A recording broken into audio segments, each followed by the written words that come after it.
So for animated movies, 2017 was alright. It was just an alright year for animated movies. Especially when compared to 2016, which was a really good year for animated movies. So of course, the list is restricted to animated movies that came out in American theaters in 2017. Now I should mention, I didn't see everything that came out in 2017. In fact, I didn't really get out to the theater as much as I had liked to last year, so there is a good chance I might have missed something really good.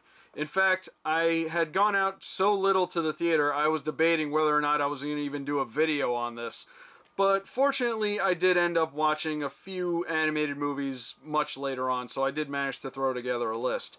Although I certainly don't have enough for a worst list, but if you want whatever the worst animated movie is of last year, Emoji Movie. Emoji Movie's the worst. You know, since I didn't get a chance to review the Emoji Movie, I might as well tell this little story, because when they first released the movie poster and the promotional material, without realizing what it was at first, I seriously thought this was for a Pac-Man movie. Oh, jeez, and you know what? We probably would have been better off with a Pac-Man movie. Alright, here we go. Number 5 is Ferdinand. Yes, I actually did end up getting to see Ferdinand. And while I'm not overly familiar with the source material and I'm only kind of vaguely aware of the Disney short, I gotta admit, I kinda like this movie a little bit. This movie did manage to get a few laughs out of me. I really liked the climax, the big chase scene through the city. That was really funny and really fun. I liked a lot of the side characters in this movie, like the little hedgehog troupe. They were kind of cute. The German horses were really funny too. And I gotta admit, I kind of like John Cena as Ferdinand. Regardless of how you feel about John Cena as a wrestler, he does come off as a really nice guy, and I think he brings that to this role. And it was really cool seeing him doing movies, so, you know, someone else can get the title belt now. So, you know, now that John Cena is doing animated movies, we need to get him and The Rock together. We need to get Ferdinand meets Maui. I'm sure Disney still owns enough of Ferdinand to make that happen. But yeah, Ferdinand was good. Number 5, good.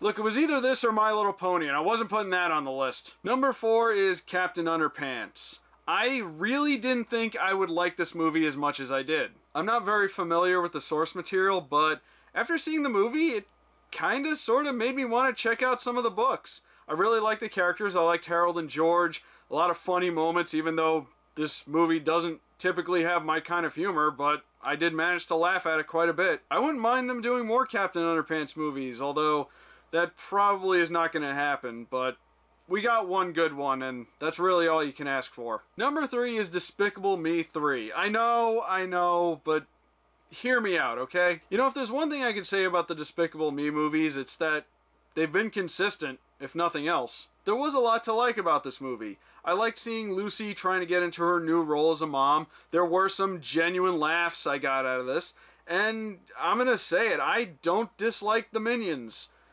as much as most people. I like it when they're used correctly, when they're used sparingly, when they're used strategically, because when they're used correctly, they're used well. And that's what the Despicable Me movies do. The Minions are best used when they're comic relief side characters, not the stars of their own movie. I would say the weakest part of this whole movie was probably Drew, but it wasn't some of the worst I've seen.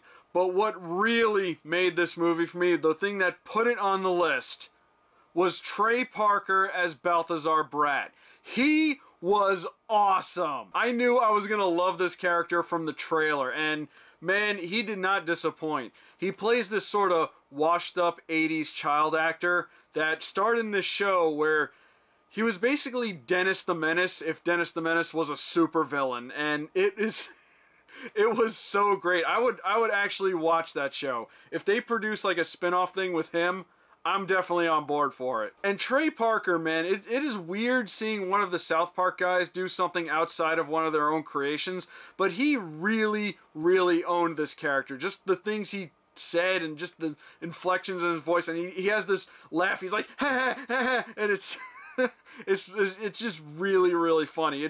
If there was anything to enjoy about this movie, it was definitely him. But anyway, moving on. Number 2 is the Lego Batman movie. This movie was every bit as enjoyable as the Lego movie. It was funny, it was brilliant, and on top of all of it, it's a good Batman movie. We haven't had a really good Batman movie in a while. Every moment in this movie was really, really fun. And I love that on top of it, like I said, it's a really good Batman movie. They actually explore Batman as a character. Who would have ever guessed that Lego would be building such a great cinematic universe? But if you want to know what my opinions are on the Ninjago movie, well, I didn't see it. Batman was still really good, though. Finally, number 1. As much as it wounds me to give Disney the number 1 spot, as if they needed any more accolades, damn it, Coco was really good! The story was really good and very heartfelt, and it had many, many turns that you'd seem like you'd be able to predict, but you don't. And that is something really, really hard to do. Everything about this movie was really good. The visuals, the technical aspects, the story. I'm not exaggerating when I say I would rank this one up there with Up, WALL-E, and Inside Out as some of Pixar's best. I would dare say this is a near perfect movie. And I don't want to talk too much more about it because I want everybody to go see it. It's that good. But anyway, that's my top 5 animated movies of 2017. Leave a comment below and let me know what your favorite animated movie of 2017 was. My name is Rob, and have a wonderful day.